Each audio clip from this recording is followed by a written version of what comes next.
Jika kalian suka permainan catur yang dingin dan membosankan, mungkin channel ini tidak cocok untuk kalian. Selamat datang kembali sahabat-sahabat penggemar catur di channel Wong Catur, channel khusus partai catur brutal yang penuh kejutan dan pengorbanan perwira secara spektakuler. Semoga sahabat-sahabat semua sehat selalu. Kali ini kami menemukan sebuah partai luar biasa dari tahun 1972 di Jerman Barat, yang di era itu masih terpisah dengan Jerman Timur karena alasan politis, yaitu antara sesama master catur Jerman Ralf Runau melawan Schmidt. Tak banyak data yang kami dapatkan tentang mereka berdua, selain bahwa mereka adalah pecatur papan atas Jerman, dan kami yakin sahabat-sahabat semua baru kali ini mendengar nama kedua pemain. Tapi sebagai ciri khas channel ini, Wong Catur hanya memiliki partai-partai luar biasa mengejutkan dengan pengorbanan perwira spektakuler serta rangkaian langkah yang sulit dijangkau oleh kita semua. Satu lagi, partai ini tercatat secara resmi di beberapa situs catur dunia dan masuk dalam daftar partai pilihan. Jadi ikuti sampai selesai, siapkan fokus, bersiaplah tercengang, dan mari kita mulai. Pada permainan kali ini, Ralf Runau memegang buah putih dan Schmidt memegang hitam. Ralf Runau membuka permainan dengan pion E4. Jawaban dari hitam adalah pengembangan kuda C6. Putih kemudian melanjutkan dengan mendorong pion D4 dan dijawab pion D5 menawarkan pertukaran di area pusat permainan. Ini adalah formasi Nimzowitsch Defense Scandinavian Variation atau pertahanan Nimzowitsch variasi Skandinavia. Ralf Runau memutuskan untuk menerima tawaran pertukaran dengan pion kali pion. Schmidt lalu memukul kembali pion tersebut dengan menggunakan menteri sambil menambah tekanan pada pion D4.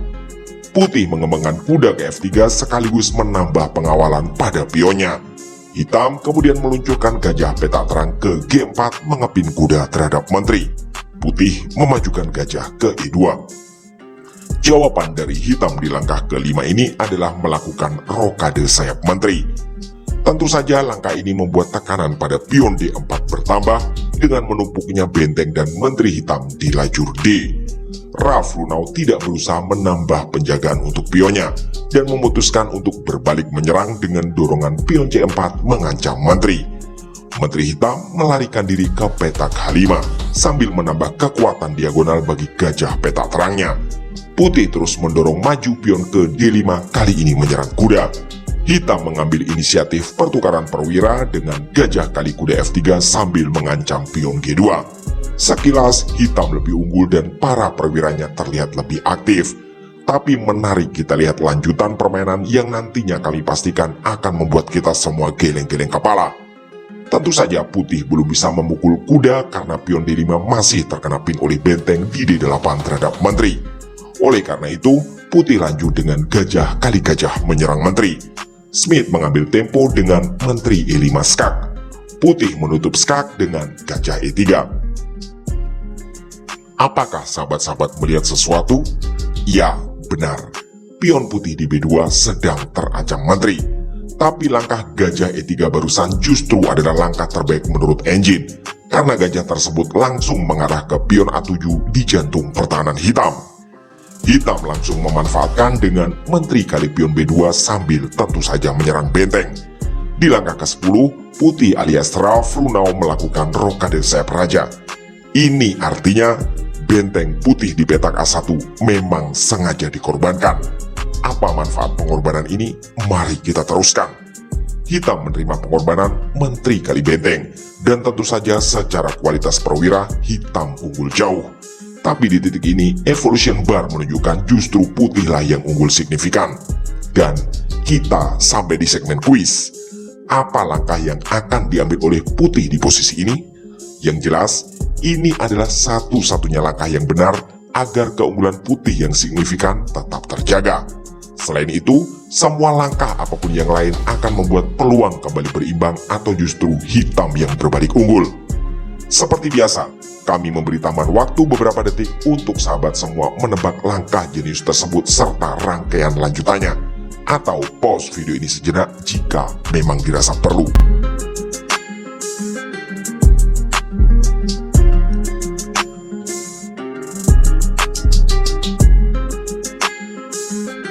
Oke, terima kasih dan selamat bagi yang tebakannya benar.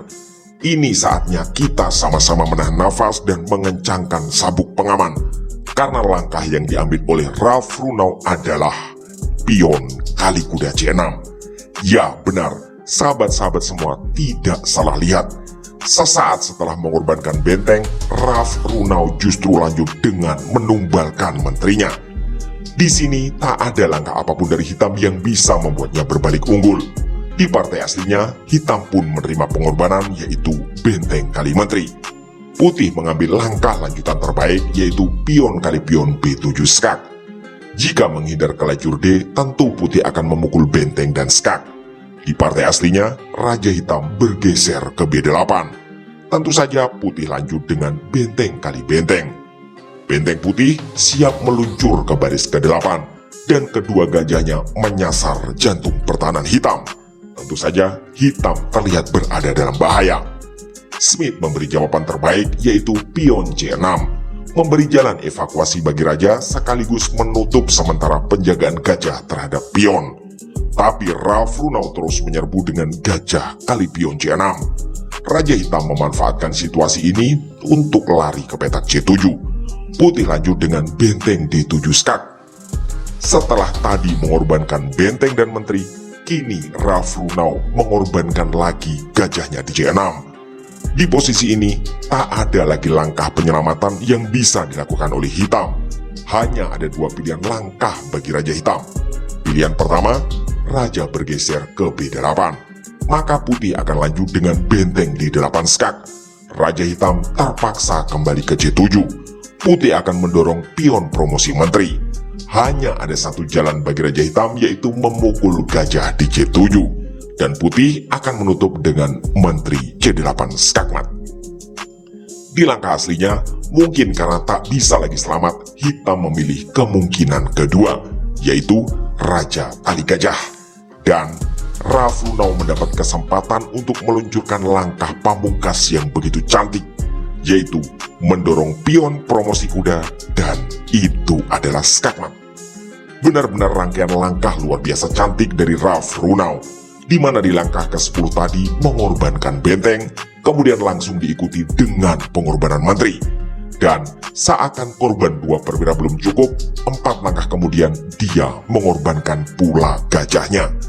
Jika sahabat-sahabat ingin diskusi tentang kemungkinan langkah tertentu, kami mohon untuk menyertakan pula angka menit dan detik, agar kami tidak gagal paham serta bisa berusaha menjawab dengan baik. Demikianlah video singkat kali ini, semoga sahabat-sahabat semua puas dengan permainan yang luar biasa. Dan semoga pula bisa menjadi inspirasi dan referensi bagi kita semua. Kami atas nama segenap kru channel Wong Catur memohon dukungan like, komen, share, subscribe, dan doa agar channel ini selalu belajar dan makin berkembang. Terima kasih telah menyimak, mohon maaf atas kesalahan kata dan sampai jumpa di video catur berikutnya.